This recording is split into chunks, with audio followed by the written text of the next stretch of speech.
Assalamualaikum warahmatullahi wabarakatuh.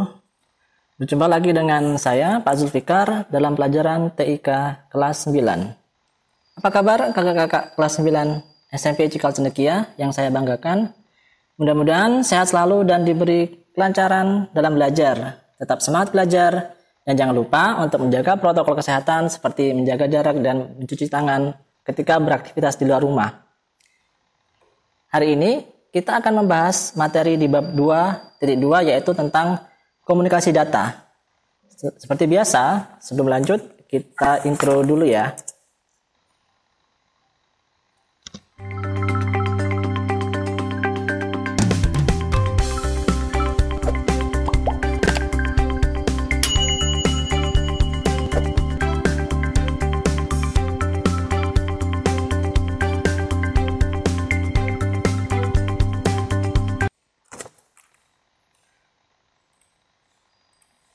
Baik, kita lanjut.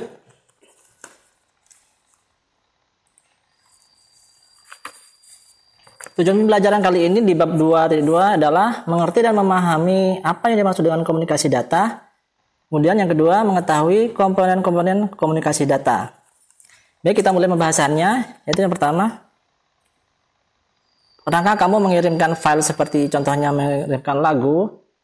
Atau kamu mungkin pernah mengirimkan lagu dari handphone kamu ke handphone teman kamu menggunakan Bluetooth. Atau pernahkah kamu memindahkan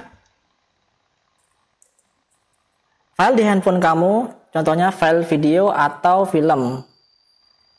Nah, pernahkah kamu memindahkan file video atau film tersebut yang ada di HP kamu ke komputer menggunakan kabel USB? Atau pernahkah kamu mengirimkan sebuah file dari handphone kamu ke handphone temanmu menggunakan aplikasi ShareIt? Nah, kalau kamu pernah menggunakan dan mencoba untuk mengirimkan data tersebut, berarti kamu sudah pernah melakukan yang namanya komunikasi data. Apa itu komunikasi data? Komunikasi data merupakan pengiriman dan penerimaan data atau informasi dari dua perangkat atau lebih. Tujuan dari komunikasi data itu adalah mengirimkan data besar dengan cepat dan tepat tanpa terjadi kesalahan. Lalu apa sajakah komponen-komponen komunikasi data tersebut? Ya, kita akan membahas komponen-komponen dalam komunikasi data. Kita bisa mengatakan kalau hal yang kita lakukan itu adalah komunikasi data apabila terdapat 5 komponen di dalamnya ya. Jadi ada 5 komponen dalam komunikasi data. Yang pertama adalah pesan. Pesan merupakan data atau informasi yang akan kita kirimkan dari perangkat kita ke perangkat yang lainnya. Pesan di sini bisa berupa teks, bisa berupa lagu, bisa berupa angka, berupa gambar, file PowerPoint, file Microsoft Word, PDF, audio ataupun video. Komponen yang kedua adalah sumber data atau source, atau istilahnya source ya. Source ini merupakan komponen atau perangkat yang bertugas sebagai pengirim data atau informasi.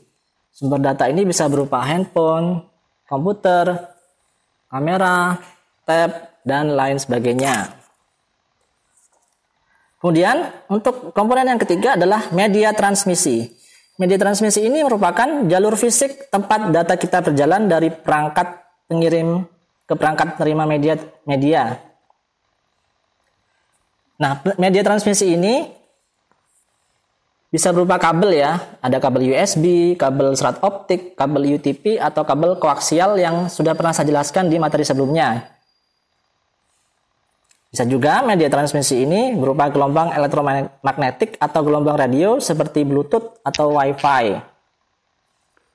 Mungkin kamu pernah mendengar istilah Wi-Fi yang kalau yang terlintas dalam benak kamu adalah Wi-Fi adalah internet. Tapi Wi-Fi itu bukan hanya digunakan untuk mengakses internet, tapi juga bisa kita manfaatkan untuk media transmisi melakukan komunikasi data yang bisa kita manfaatkan untuk mentransfer file. Contohnya aplikasi ShareIt ya. Nah, aplikasi ShareIt ini sama dengan Bluetooth yang cara kerjanya, tetapi ShareIt ini memanfaatkan sinyal Wi-Fi Jadi dua perangkat yang akan melakukan komunikasi data Wi-Fi-nya itu harus sama-sama diaktifkan agar bisa saling transfer file menggunakan aplikasi ShareIt. Dengan menggunakan aplikasi ini, ShareIt ini, file transfer kamu bisa jauh lebih cepat dibandingkan dengan Bluetooth karena memanfaatkan gelombang elektromagnetik Wi-Fi. Sebagai contoh, misalkan kamu mengirimkan lagu ya, misalkan lagu yang populer sekarangnya apa? Misalkan lagunya Firsa Bersari. Misalnya kapasitasnya itu ukurannya sekitar 40 mega. Kalau kamu menggunakan Bluetooth, mungkin itu akan terkirim sekitar 4-5 menit. Namun jika menggunakan media transmisi, menggunakan aplikasi ShareIt dan Wi-Fi, mungkin waktu yang dibutuhkan untuk mengirimkan lagu tersebut hanya sekitar beberapa detik saja atau tidak sampai 1 menit. Nah, itu adalah keunggulan transmisi menggunakan Wi-Fi ya. Selanjutnya, komponen yang keempat adalah penerima data atau receiver. Nah, ini gambarnya sama seperti tadi ya. Hanya saja penerima data ini adalah perangkat yang menerima file atau menerima data yang dikirimkan oleh si pengirim. Ya, ini adalah receiver atau penerima data. Penerima data tadi itu sama dengan pengirim tadi, bisa komponennya bisa berupa, maksudnya perangkatnya ya, bisa berupa handphone, komputer, workstation, tab, headset, dan lain sebagainya. Komponen terakhir atau komponen kelima adalah protokol. Dalam jaringan komputer, komunikasi data itu tidak terjadi langsung ke server yang dituju, melainkan harus melalui satu komputer ke komputer lainnya. Misal kita ingin mengirimkan data melalui email, Google Mail atau Gmail ya. Nah, ketika kita mengetikkan user ID dan password untuk login ke Gmail, tentu data tersebut tidak langsung terkirim ke komputer server milik Google.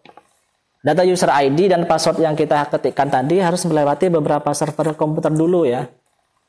Seperti dari handphone kamu dikirim ke server penyedia atau server provider layanan internetmu. Contohnya pakai Telkomsel atau provider Indosat. Dikirim ke server Telkomsel atau Indosat tersebut dulu, lalu dikirim ke server lainnya, kemudian akhirnya sampai ke server Gmail. Tentunya pengiriman data atau informasi tadi yang melewati beberapa server komputer itu menggunakan yang namanya protokol. Apa itu protokol? Protokol itu adalah aturan-aturan yang membuat dua komputer saling mengerti satu dengan yang lain. Jadi antara satu komputer dengan komputer lainnya itu mereka berkomunikasi lewat protokol yang sama.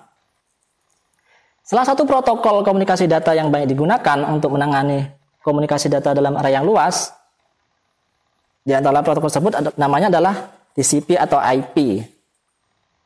Untuk penjelasan tentang protokol TCP atau IP ini akan kita bahas di video selanjutnya ya.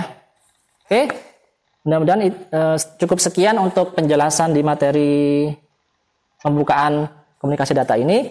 Mudah-mudahan video ini bermanfaat. Jika ada pertanyaan, silakan diajukan di kolom komentar atau via grup WA. Assalamualaikum warahmatullahi wabarakatuh.